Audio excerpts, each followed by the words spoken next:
Bonsoir à tous, bonsoir à toutes. Merci de nous suivre comme chaque lundi à 18 heures. Alors aujourd'hui, on va vous parler des bourgeons de cassis. Le cassissier, cet arbre, cet arbuste bien connu, qui est connu depuis le Moyen Âge pour des vertus thérapeutiques. Alors c'est considéré comme un élixir de longue vie. Le bourgeon de cassis, comme on vous le dit, c'est un incontournable de la gémothérapie. Alors si le cassis a été connu dans l'Antiquité grecque, son utilisation en tant que plante médicinale, comme on la connaît maintenant, est évoquée pour la première fois au XIIe siècle. Alors, on l'utilise contre la fatigue, tant physique que psychique, le stress, également pour la digestion ou encore dans le cadre de la sphère urogénitale. Alors, on l'utilise aussi dans le cadre des allergies chroniques, des inflammations tant du système articulaire, cutané, respiratoire, digestif ou encore urinaire. Alors, bonsoir Amine. Est-ce que tout d'abord, tu peux nous rappeler quelle est la composition des bourgeons de cassis?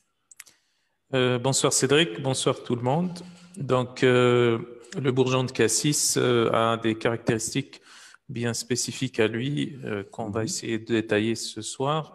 Par rapport à sa composition, déjà pour commencer, ça contient des polyphénols, c'est très riche en polyphénols. C'est aussi riche en certaines vitamines, notamment donc, de la vitamine C, des caroténoïdes, etc. Ça contient aussi des huiles essentielles.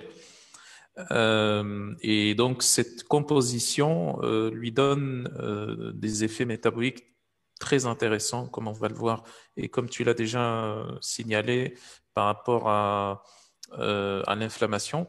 Donc, déjà, pour résumer par rapport au polyphénol, on a tout un tas de polyphénols et on sait très bien que les polyphénols ont des effets, on va dire, anti-inflammatoires, antioxydants, antimicrobiens, etc. Mais ce qui est spécial ici avec le bourgeon de cassis, c'est qu'on a une sélection de polyphénols qui ont des Mhm. effets qui sont, qu'on dit, cortisone-like. Ça veut dire quoi cortisone-like? Et donc, quand on parle en général, quand on dit hormone-like, on a deux types de substances hormone-like. On a des substances qui vont agir sur la synthèse de l'hormone elle-même, donc ils vont augmenter ou stimuler la synthèse de l'hormone en elle-même, et on a d'autres substances qui vont mimer le fonctionnement de l'hormone en s'insérant notamment sur des récepteurs de cette hormone pour donner le même effet. Et dans ce sens-là, on a par exemple des flavonoïdes comme par exemple la quercétine, le camphérol, la rutine, les hypicatéchines, l'épigalocatéchine galate par exemple, la naringénine, etc. Donc ça, ce sont les flavonoïdes et qui ont justement cette caractéristique.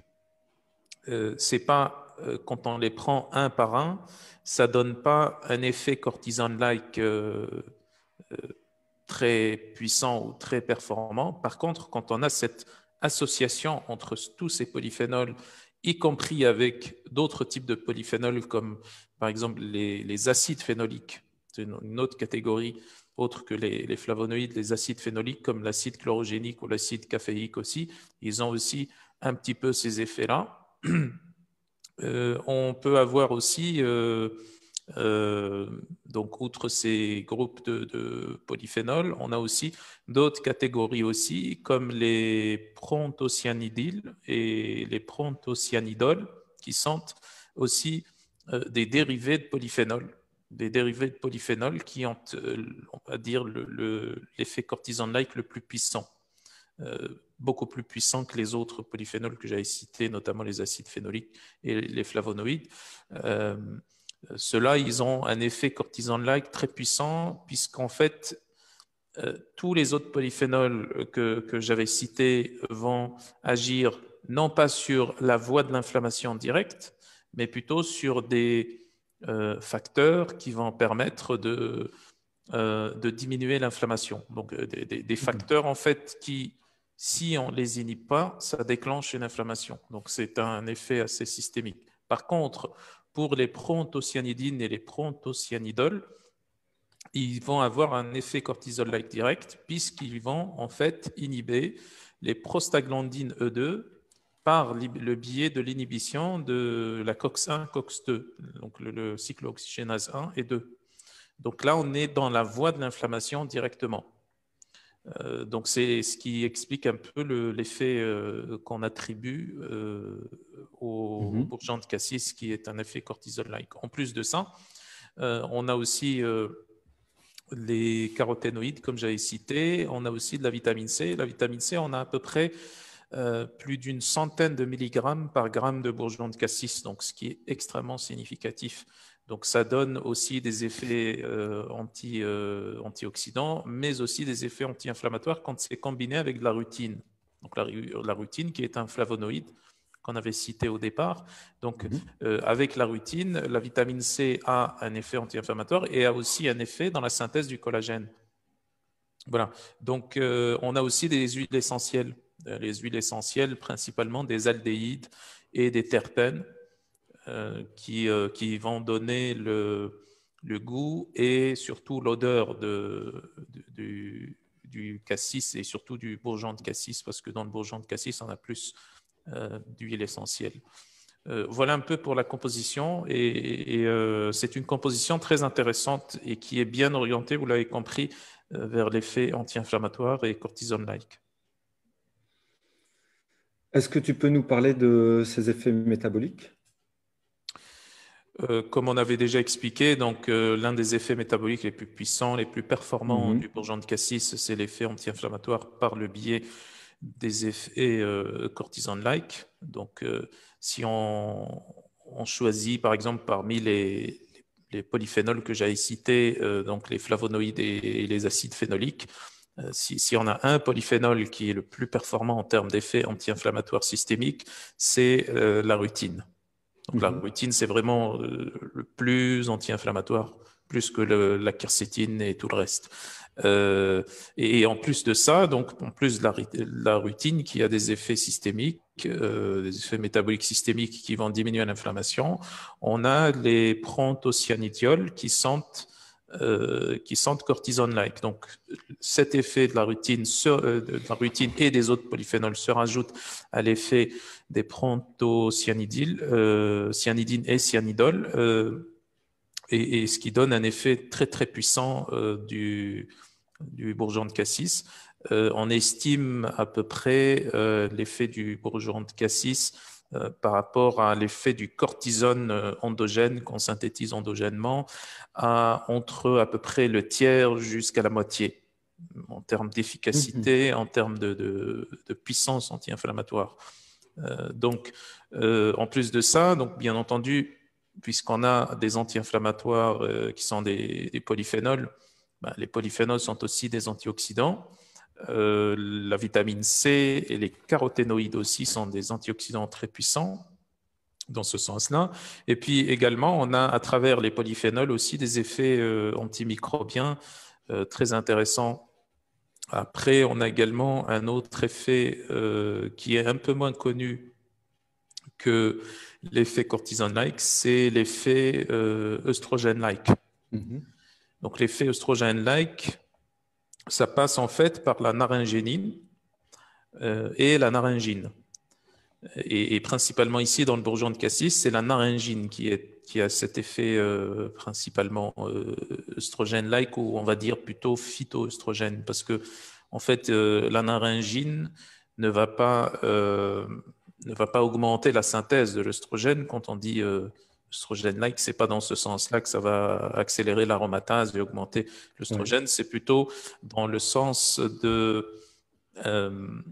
de se fixer ou d'agir, d'avoir des effets qui permettent d'agir sur le récepteur de l'œstrogène, première chose. Et deuxièmement, également, de limiter l'élimination de l'œstrogène ou la métabolisation de l'œstrogène. Donc, c'est très, très connu que la naringine inhibe les cytochromes P450. Ça inhibe à peu près 30% des cytochromes P450. Et par ce biais-là, donc, ça garde une certaine quantité d'œstrogène plus longtemps dans le système et ça donne cet effet aussi œstrogène-like. Par contre, c'est pas très, très œstrogène-like. C'est pas une grande quantité de naringine qu'on a ici dans le bourgeon de cassis. C'est une petite quantité, mais ça donne aussi cet effet. Et c'est aussi faut bien comprendre qu'ici, c'est un effet qui va équilibrer. Ça va équilibrer la composition du bourgeon de cassis, puisqu'on sait que le bourgeon de cassis a aussi des effets. Parmi ces effets, c'est d'augmenter la production d'énergie, donc en gros le catabolisme, et puis également de stimuler le système nerveux sympathique. Donc ça, c'est bien connu c'est pour ça que ça donne des effets antifatigue aussi, le bourgeon de cassis.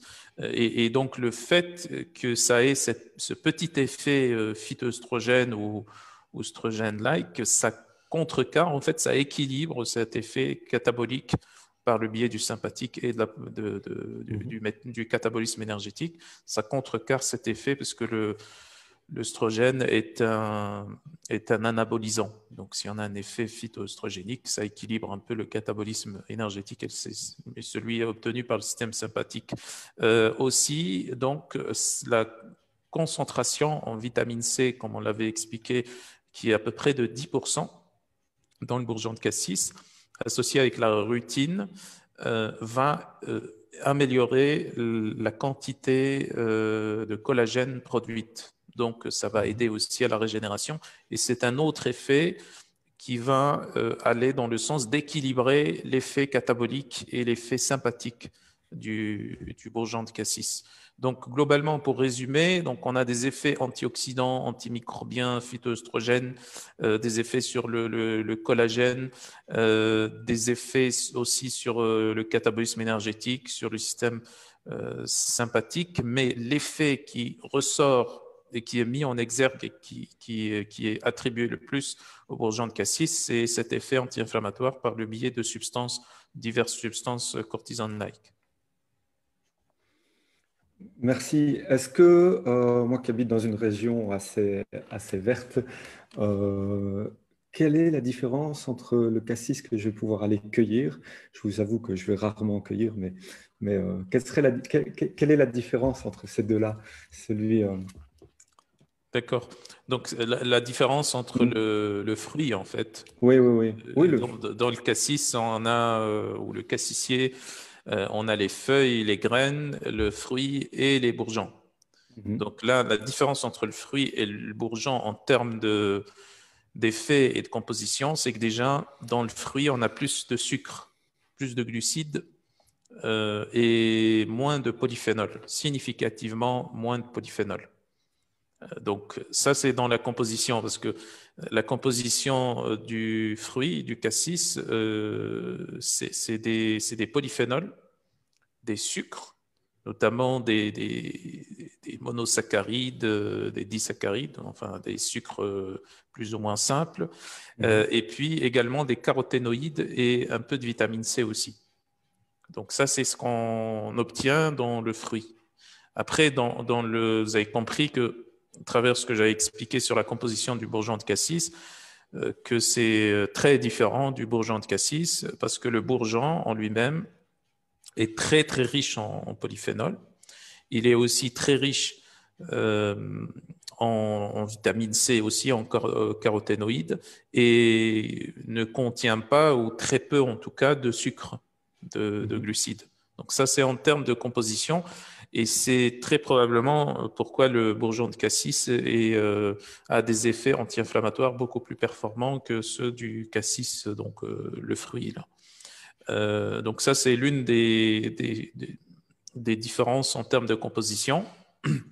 En termes d'effet, on pourrait dire que le bourgeon de cassis est beaucoup moins phytoœstrogénique ou œstrogénomimétique que le cassis, le fruit en lui-même.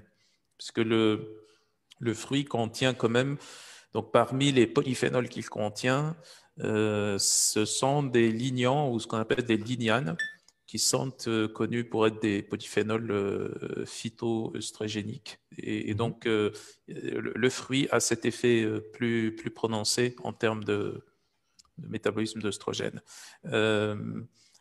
Bien entendu, ce que j'avais déjà expliqué, le fruit en lui-même est moins anti-inflammatoire. Et peut-être qu'il est plus antimicrobien que le bourgeon. mais en termes d'inflammation, il y a beaucoup moins d'effets anti-inflammatoires. C'est pour ça que l'effet cortisone-like, on l'attribue aux bourgeons et non pas aux fruits, ni d'ailleurs aux feuilles ou aux graines. Donc c'est uniquement le fruit qui est dans ce sens-là. Alors, ce qui reste à dire aussi, c'est que le fruit est bien connu aussi pour avoir des effets préventifs contre certains cancers.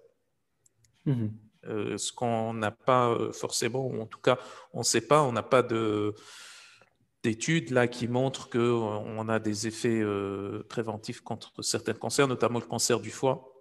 Donc pour le fruit, on a cet effet préventif qui est assez bien connu.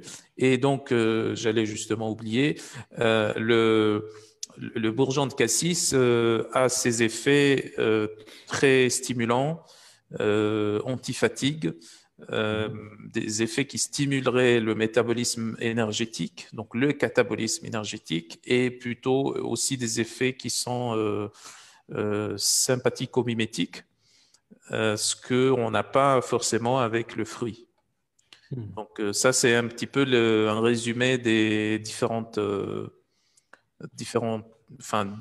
qu'on a entre le fruit et le bourgeon. Et dans ce cas, on a compris que pour les applications ou les utilisations, le bourgeon de cassis est complètement différent en termes d'usage et d'indication que le cassis en lui-même, le fruit. Justement, en parlant d'indications, comment est-ce qu'on peut le positionner, les indications et éventuellement les précautions d'usage? Les indications principales ou les applications principales, ou je dirais la principale application, c'est l'insuffisance surrénalienne. Alors, on dit insuffisance surrénalienne parce que, bon, en général, les naturopathes utilisent une autre notion, un autre concept, une autre dénomination, on va dire l'épuisement ou la fatigue surrénalienne. Mais quand on se positionne du côté de l'insuffisance surrénale, là, on peut identifier, bon, dans les études, c'est un peu contradictoire quand on parle d'épuisement, de fatigue surrénale, etc. Déjà qu'on ne trouve pas ces notions-là, qui sont des notions qui sont proches de l'insuffisance surrénale, bien entendu. Le principe de base, c'est que les glandes surrénales étant très sollicitées par un mode de vie stressant, pro-inflammatoires, sédentaires, etc., vont être au fur et à mesure épuisés, d'où le nom épuisement surrénalien ou fatigue surrénalienne. Mais à terme, ça conduit à un trouble métabolique, une maladie bien établie qu'on appelle l'insuffisance surrénalienne. L'insuffisance surrénalienne peut avoir on va dire deux formes ou deux causes. On a une cause primaire, on peut dire même insuffisance surrénale primaire.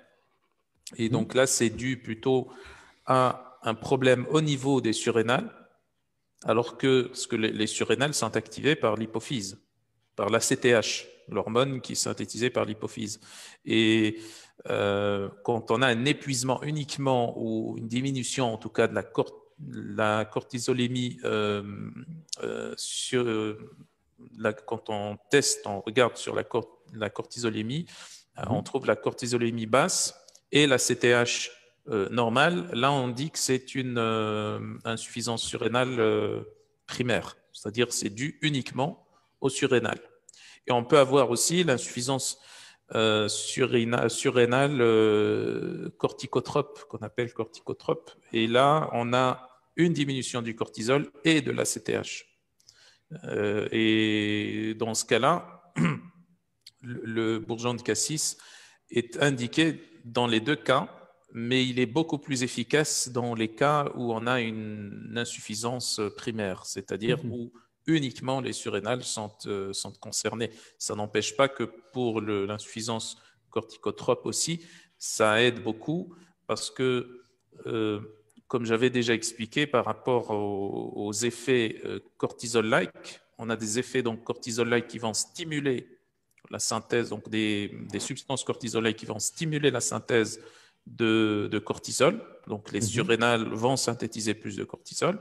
Et on a aussi d'autres substances qui vont plutôt agir comme des cortisols mimétiques, okay, qui vont donner le même effet. Et dans ce cas-là, dans le cas où on a uniquement une insuffisance qui est d'origine surrénalienne uniquement, on a les deux substances qui vont agir et qui vont à terme aider à la régénération des surrénales et en même temps à décharger un peu les surrénales d'une trop grosse quantité de cortisol qui devrait synthétiser. Par contre, dans le cas de l'insuffisance corticotrope, là, c'est un peu plus difficile, malgré que là, dans ce cas-là, les substances ici vont aider aussi à la régénération des surrénales. Par contre, au niveau de l'hypophyse, reste toujours cette problématique qui est une limitation en fait de la synthèse de l'ACTH. Et donc voilà, donc ça agit, ça a un effet très intéressant sur l'insuffisance surrénale, quelle qu'elle soit. Oui.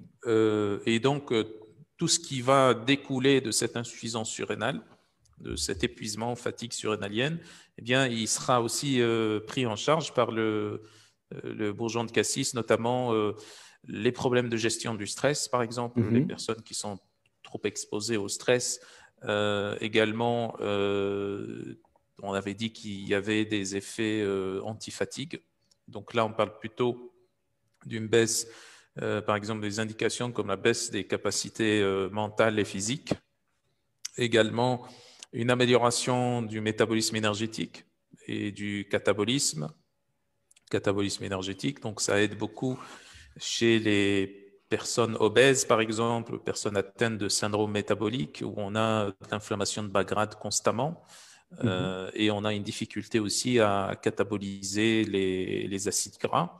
Donc là, ça va aider puisque ça va stimuler le système énergétique et ça va stimuler aussi le système sympathique. Quand on dit stimulation du système sympathique, c'est-à-dire stimulation centrale des catécholamines, dopamine, adrénaline, noradrénaline, et aussi stimulation d'adrénaline et de la noradrénaline au niveau des médulo-surrénales, parce que au niveau de la surrénale, on a les corticosurrénales, donc le cortex, la surrénale qui, lui, synthétise plutôt les corticoïdes, et puis les médulo-surrénales qui synthétisent l'adrénaline et la noradrénaline. Donc, c'est une stimulation, c'est par là que passe l'effet, en tout cas sympathique, du bourgeon de cassis. Et puis, bien entendu, en plus de ça, il ne faut pas oublier l'effet anti-allergique très puissant, surtout différents types d'allergies, mais surtout les allergies ORL, les rhinites, l'asthme, etc. Donc, et bien entendu, quand on dit allergie, en réalité, on a toujours une composante inflammatoire à côté. Donc, ça aide à la fois dans ce sens de anti-allergique et aussi anti-inflammatoire pour l'allergie. Aussi, un autre effet qui est beaucoup moins connu pour le bourgeon de cassis, c'est en fait c'est un excellent traitement, on va dire, ou en tout cas, ça pourrait faire partie d'une stratégie de traitement de la goutte. Pourquoi? Parce que ça stimule le catabolisme de l'acide urique.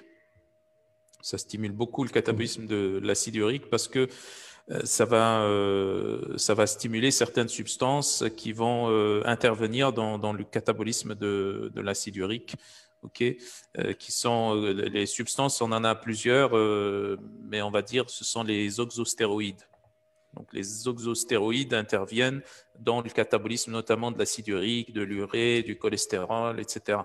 Et dans ce sens-là, le bourgeon de cassis est un excellent stimulateur de ces substances, ce qui fait qu'il a un effet très intéressant dans la goutte. Donc, dans ce sens où il va éliminer ou aider à éliminer l'acide urique des articulations, et en même temps qu'il a aussi des effets anti-inflammatoires très puissants aussi, puisque dans la goutte, on a des inflammations articulaires très poussées et qui produisent des douleurs atroces. Donc, dans ce sens, il pourrait être intéressant. L'ostéoporose aussi, On l'utilise aussi pour l'ostéoporose, puisque l'inflammation induit aussi l'ostéoporose, les inflammations articulaires de tout genre et les maladies inflammatoires en grande partie. Ok, merci. Alors, dans les questions, j'avoue que j'ai peut-être raté l'info parce que j'étais en train de chercher les questions pendant ce temps-là. Je ne sais pas si tu en as parlé, mais Christian nous demande, puisque il y a un effet œstrogène-like, est-ce qu'il y a une contre-indication en cas de cancer hormonodépendant? Alors justement, ça nous ouvre la porte pour parler des contre-indications et des Mhm, précautions. Et donc, avant de commencer de parler pour les contre-indications, il faudrait savoir que donc l'une des précautions à prendre, c'est le fait de le prendre plutôt le matin, de prendre le bourgeon de cassis le matin. Pourquoi? Parce que euh, si on le prend le soir, le fait de stimuler le catabolisme, de stimuler le système nerveux sympathique, ça pourrait avoir des effets enfin des effets délétères sur le sommeil. On oui. pourrait avoir des insomnies. Bon, c'est pas toujours le cas. Il y a plein de gens qui prennent ça le soir et ça n'a pas d'effet sur ça, mais certains répondent en, enfin, en ayant des problèmes de sommeil. Mhm, Bien que, donc le mieux, c'est de prendre ça le soir. Et ces effets, en fait, ça dure les principes actifs que j'avais cités tout à l'heure, outre donc les différents polyphénols, ils ont une demi-vie importante, au minimum 8 à 10 heures, mhm, voire beaucoup plus. Il y en a qui mettent plus que ça, 18 heures, 20 heures. Donc, si on prend déjà le matin, ça a des effets intéressants sur l'inflammation.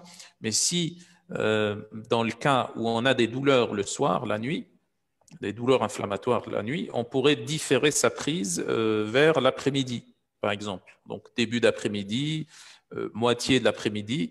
Là, ça oui. pourrait avoir des effets plus tard sur enfin, la nuit sur l'inflammation nocturne, parce qu'on sait que si on a surtout des inflammations articulaires qui sont d'origine inflammatoire, pas les inflammations d'origine mécanique, mais les inflammations d'origine inflammatoire, ben, Mhm, ça pourrait même réveiller le patient la nuit à cause des douleurs. Et donc à ce moment-là, s'il y a des douleurs le soir, il faudrait différer sa prise l'après-midi, mais pas non plus en fin d'après-midi ou le soir carrément, parce que là, ça pourrait perturber le sommeil. Donc ça, c'est par rapport à la prise. Et puis également, si on voudrait parler des effets, on va dire, pas indésirables, mais des interactions ou des contre-indications. Il n'y a pas de contre-indications vraiment, mais on va dire des recommandations à ne pas le prendre dans les cas, par exemple, de grossesse. Euh, dans le cas d'allaitement, il faudrait prendre l'avis du médecin mhm, traitant. On a aussi des effets enfin, en tout cas, c'est déconseillé de prendre dans les cas d'hypertension mhm, et potentiellement des effets d'interaction avec des anticoagulants, des effets aussi d'interaction avec des médicaments pour le cœur chez les cardiopathes. Et là aussi, il faudrait éviter, quand on a des problèmes cardiaques, là, des arythmies par exemple, il faudrait éviter de prendre aussi. Et aussi, dans le cas comme l'a signalé Christiane, donc mhm. dans les cas de cancer hormonodépendant, c'est déconseillé. Il faudrait éviter euh, de prendre, bien que, comme j'avais expliqué, l'effet œstrogène-like n'est pas très prononcé. C'est l'effet œstrogène-like du cassis, le fruit en lui-même, est beaucoup plus important que celui du bourgeon de cassis. Mais c'est pour ça qu'on dit que c'est déconseillé. Ce n'est pas formellement contre-indiqué, mais c'est déconseillé, il ne faut pas le prendre. Voilà. D'accord, merci. Alors, une question de Lucie. Est-ce qu'il serait intéressant d'associer les bourgeons de cassis avec d'autres bourgeons pour un effet de potentialisation? Oui, oui, bien sûr, en fonction des indications, on pourrait Oui. associer. On pourrait associer d'autres bourgeons ou des huiles essentielles ou peu importe, ou d'autres molécules, des nutriments, des compléments, oui, oui, bien sûr. Ouais. Inévitablement. Alors, je regarde également Yasmine qui nous demande si, une habituée, Yasmine une habituée, qui nous demande si on le prend en cure et à quel rythme. Euh, je dirais qu'il faudrait, c'est en fonction des indications aussi. Mhm, C'est en fonction des indications. On pourrait le prendre surtout dans les cas, par exemple, soit dans les cas de poussée, par exemple, inflammatoires. Donc mhm, là, dans les cas de poussée inflammatoire, notamment si on prend l'exemple des maladies articulaires, quelles qu'elles soient, les maladies inflammatoires des articulations, on pourrait l'associer déjà avec de la curcumine. mhm. La curcumine a des dosages assez élevés et le prendre au cours de la période aiguë. Maintenant, dans le cadre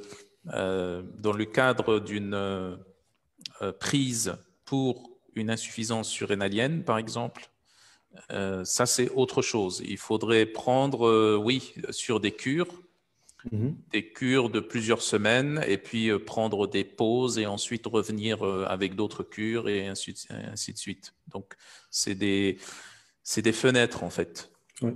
Donc, pour que ça soit plus efficace, il faudrait le prendre par fenêtre. Donc, ça, c'est peut-être contre-intuitif, mais ça fonctionne de cette façon. Pour la plupart des nutriments, des molécules en général, les fenêtres de prise, le fait de prendre des fenêtres de prise avec des périodes de repos, ça donne des effets plus intéressants que quand on prend sur une longue période d'emblée. Oui, alors j'ai encore une question de Caroline. Est-ce qu'il est intéressant de prendre les bourgeons de cassis et les feuilles de cassis en tisane? Les bourgeons de cassis et les feuilles en association avec les feuilles de cassis, ben oui, Oui. oui, tout à fait. On pourrait prendre ça. Euh, Pas pour optimiser l'effet anti-inflammatoire en lui-même, puisque l'effet anti-inflammatoire du bourgeon de cassis, il est beaucoup plus prononcé et beaucoup plus intéressant que les feuilles de cassis, mais justement pour avoir par exemple des effets antioxydants, notamment pour optimiser l'effet antioxydant. Donc on pourrait, et l'effet aussi antimicrobien. Donc on pourrait à ce moment-là associer les feuilles et puis également les feuilles en décoction, voire même les fruits aussi, des jus de fruits ou même des extraits de cassis tout simplement, des extraits de polyphénol de cassis. Est-ce qu'il y a une dose toxique à ne pas dépasser? Euh, oui, il y a, mais je ne donnerai pas. Ok.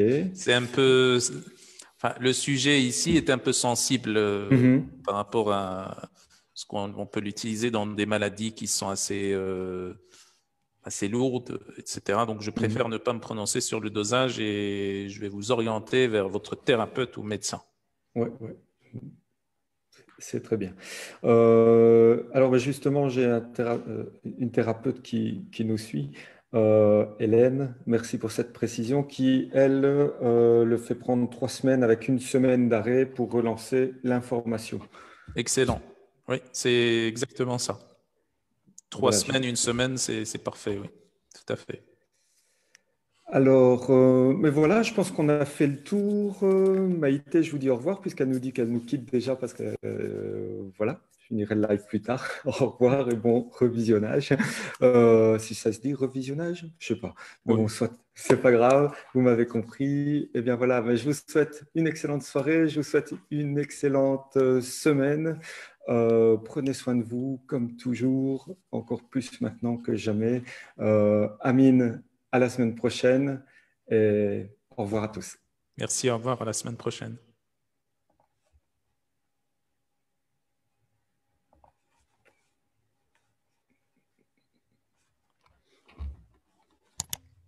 Alors, pour ceux qui ne le voient pas, mais je suis en train d'essayer de mettre la fin de l'enregistrement. Je n'y arrive pas.